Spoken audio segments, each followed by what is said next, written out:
Hello students, last video में discuss किया था कार्टेशियन प्रोडक्ट के ऊपर थ्योरम। तो अब हम डिस्कस करने वाले हैं रिलेशन क्या होता है। ठीक है, रिलेशन की डेफिनेशन में ये बताएंगे। रिलेशन जो होता है वो सबसेट होता है किसका, ए क्रॉस बी का। इसका मतलब क्या हुआ, या इसको ऐसे कह सकते हैं, सबसेट होता है कार्टेशियन प्रोडक्ट।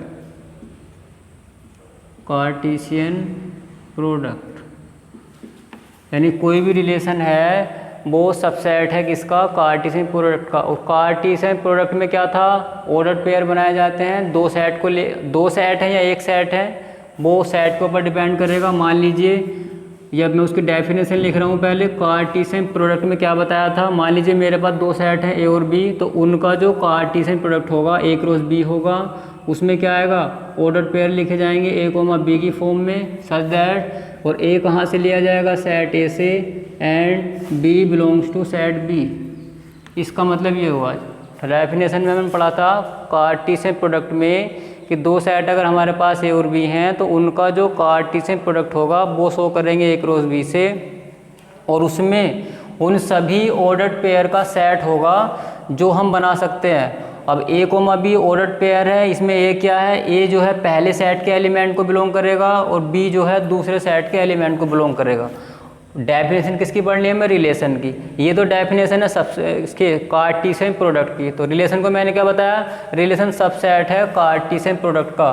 तो इसी बेस पर रिलेशन की डेफिनेशन क्या आएगी, रिलेशन की डेफिनेशन यही हो जाएगी, A comma B such that A belongs to A and B belongs to B. इसका मतलब यही है, जो पेयर ए क्रॉस बी में बने थे वही पेयर, उसमें सारे पेयर हो सकते हैं, कम हो सकते हैं। क्योंकि सबसेट का मतलब ये था, अगर ए और बी दो सेट हैं, अगर इसके सारे एलिमेंट बी में मिल जाते हैं तो हम ये पढ़ेंगे ए सबसेट है बी का।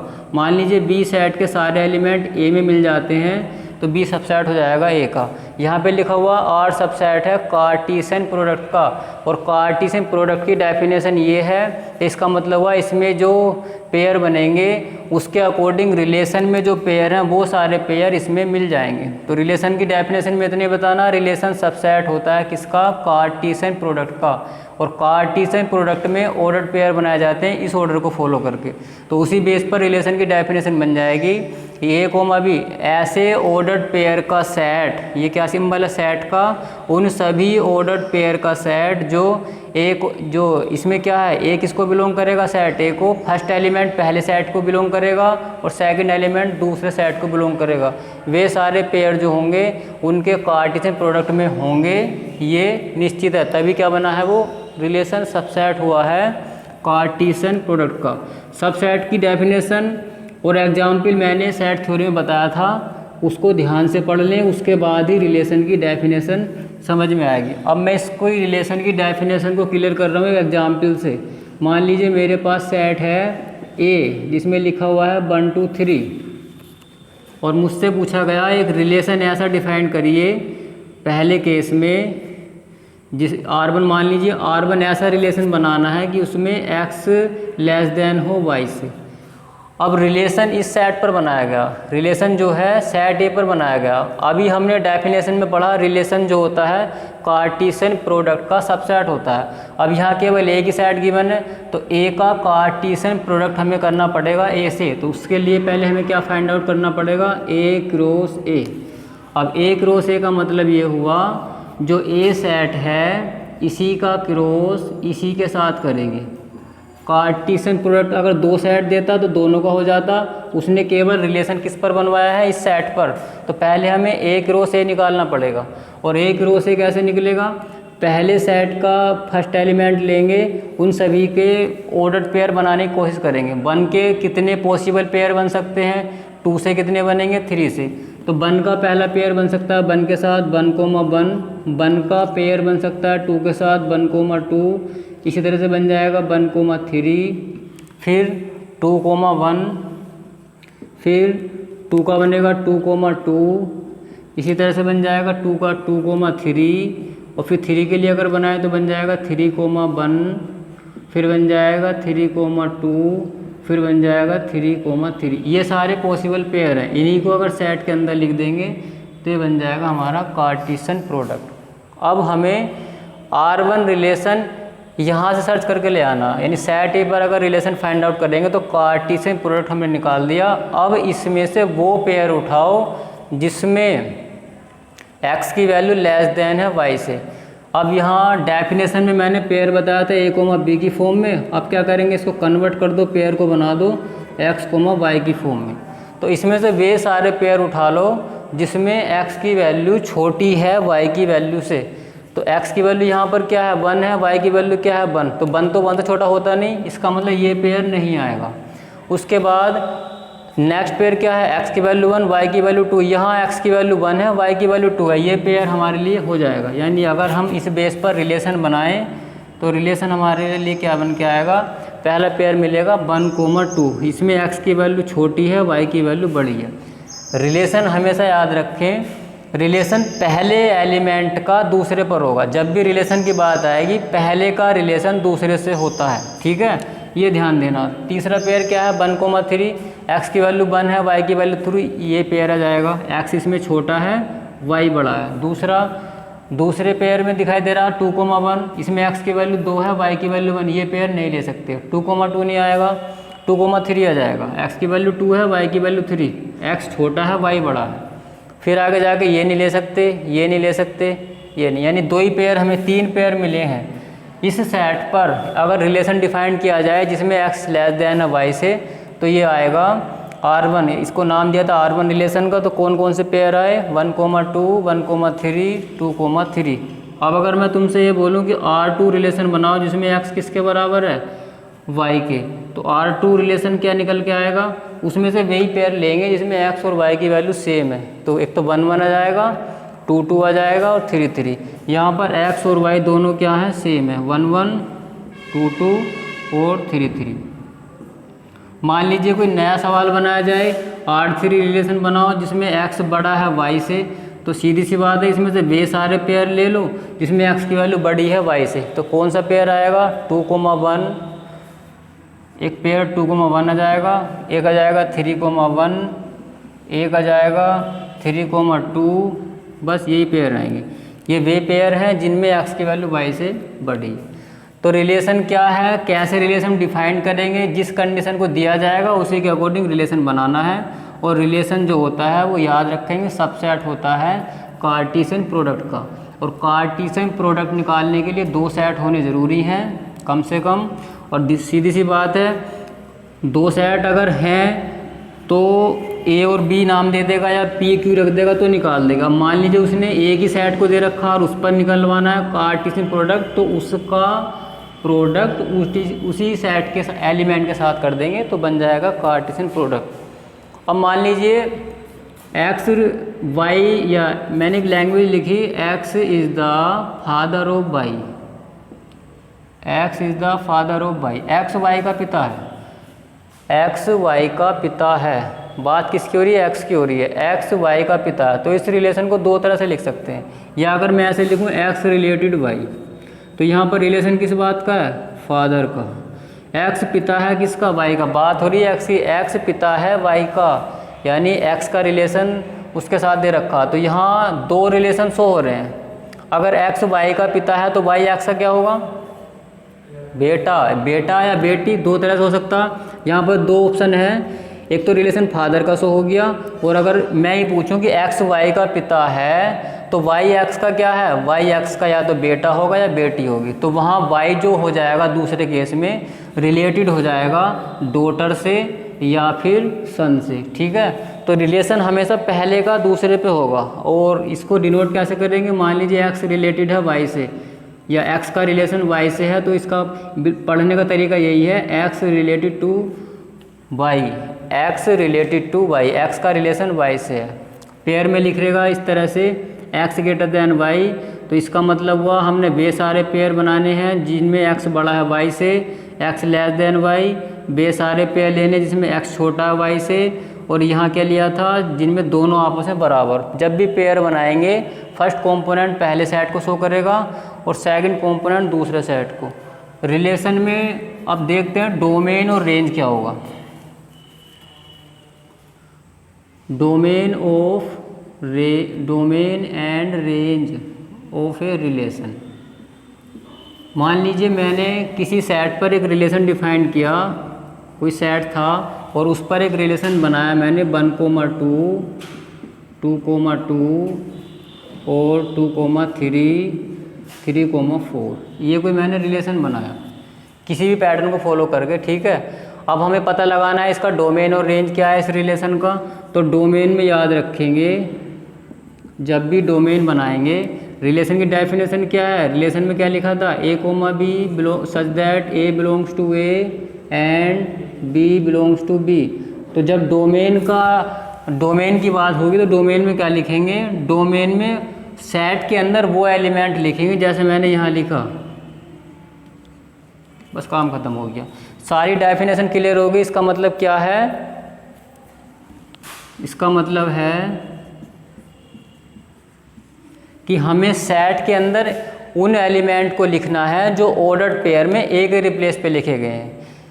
दूसरी बात, अगर रेंज की बात करेगा, रेंज में क्या बताएंगे, रेंज में बताएंगे B such that A, B belongs to R। इसका मतलब क्या हुआ कि जो ऑर्डर्ड पेयर मिलेंगे रिलेशन में, उनमें B एलिमेंट को लेकर सेट बना देना, और B एलिमेंट का मतलब कि B की वैल्यू पर या जो ऑर्डर्ड पेयर में B के रिप्लेस पर क्या लिखेंगे। अगर ये बात समझ में नहीं आई तो इतना ध्यान रख लो, रिलेशन में जो ऑर्डर्ड पेयर बने हुए हैं अगर उनके फर्स्ट कंपोनेंट लेकर के सेट बना दें तो बन जाएगा डोमेन, और सेकंड कंपोनेंट लेके जो सेट बनेगा वो हो जाएगा रेंज। तो अब मैंने इसी सवाल को पूछा था, इस रिलेशन में डोमेन क्या है, इस रिलेशन में डोमेन क्या बताएंगे।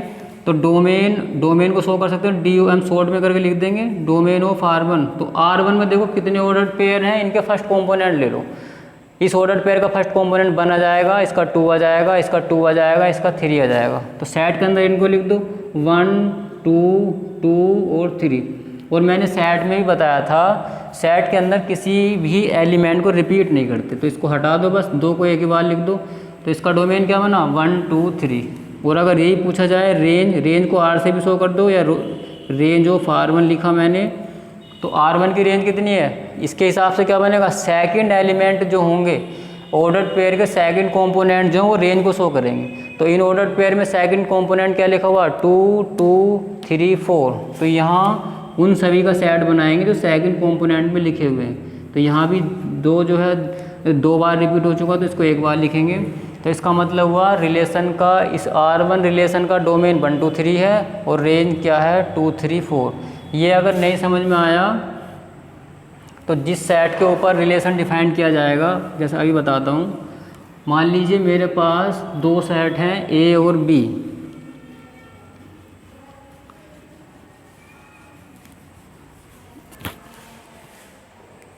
चलो सेट A था 1, 2, 3 लिया था हमने ही पहले, उसमें केस बनाया था R3 वाला। क्या केस था, जब x इसके बराबर था y के। तो इस हिसाब से रिलेशन क्या बनेगा, x y के बराबर, उसका मतलब उसमें बे पेयर जिसमें x और y की वैल्यू बराबर आई थी। तो कौन कौन से थे, 1, 1, 2, 2 और 3, 3। ये आ गया। इसको मैपिंग मेथड से बताऊंगा डोमेन रेंज क्या होंगे, ठीक है। सेट ए का रिलेशन सेट ए सी बनाया गया था, इसमें एलिमेंट क्या, या इसके रिलेशन पे ध्यान देंगे अब।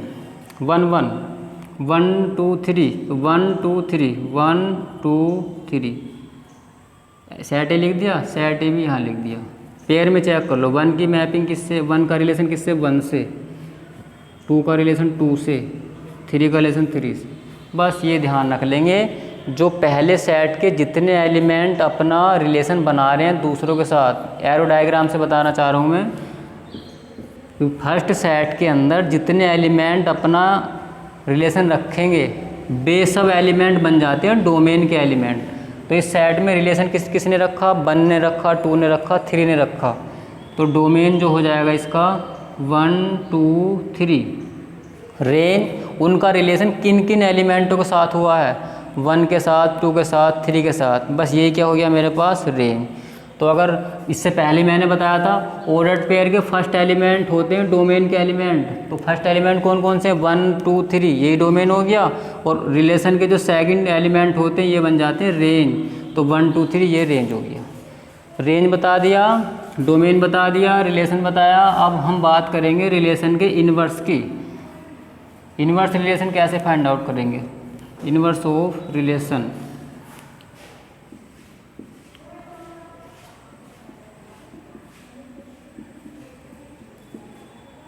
रिलेशन की डेफिनेशन में हमने पढ़ा है रिलेशन क्या होता है, ऑर्डर पेयर बनते हैं उसमें, जहाँ ए बिलोंग करेगा सेट ए को और बी बिलोंग करेगा सेट बी को। इन्वर्स का मतलब उसको शो करेंगे इस तरह से, आर इन्वर्स। डेफिनेशन, जो ऑर्डर्ड पेयर रिलेशन में बनाए गए हैं, रिलेशन में बनाए गए ordered pair A comma B की फॉर्म में, तो आर इन्वर्स में उनका रेशि उल्टा कर देना, ए कोमा बी का मतलब बी कोमा ए। तो ये किसको बिलोंग करेगा, बी बिलोंग करेगा सेट बी को एंड ए बिलोंग करेगा सेट ए को। ये हो गया आर इन्वर्स की डेफिनेशन।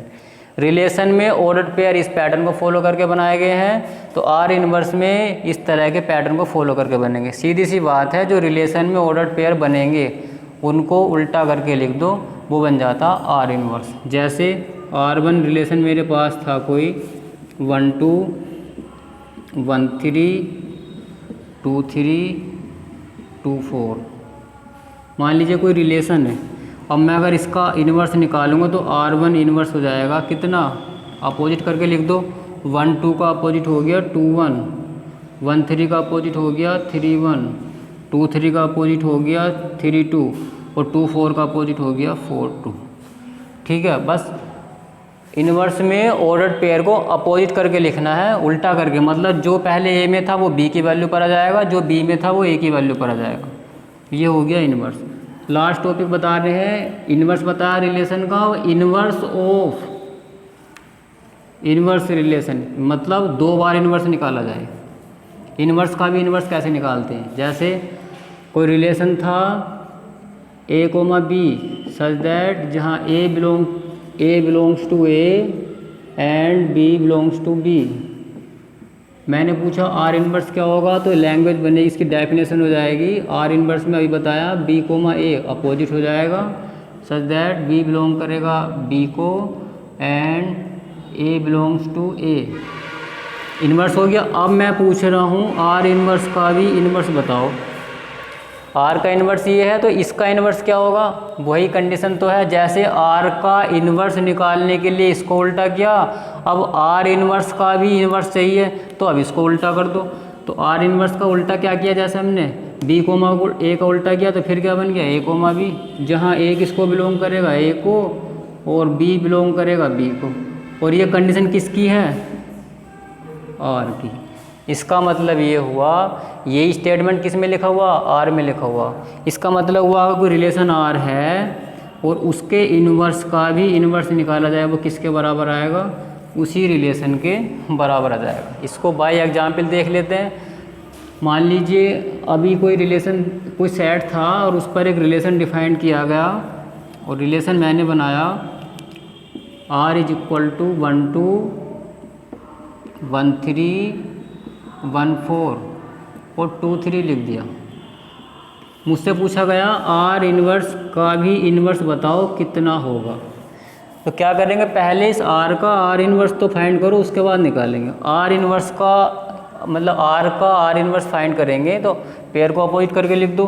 2 1 3 1 4 1 और 3 2 इन्वर्स आ गया। अब मुझसे पूछा गया आर इन्वर्स का भी इन्वर्स निकालो। जैसे आर इन्वर्स निकालने के लिए आर का उल्टा किया, अब आर इन्वर्स का इन्वर्स चाहिए तो आर इन्वर्स में जो पेयर बने उनको उल्टा कर दो। तो अपोजिट करके लिख दो उल्टे क्रम में, तो क्या हो गया 1 2, ये बन गया 1 3 1 4 और 2 3। ये किसकी वैल्यू थी, ये तो हमें रिलेशन मिला हुआ था, फिर घूम फिर के वही बन गया 1 2 1 3 1 4 2 3। ये तो रिलेशन की वैल्यू थी, इसका मतलब किसके बराबर आ रहा है, आर की। ये समझाया गया था रिलेशन के इन्वर्स का भी इन्वर्स निकालेंगे तो वो उसी रिलेशन के बराबर होगा। ठीक है, आज की वीडियो में इतना ही। Thank you.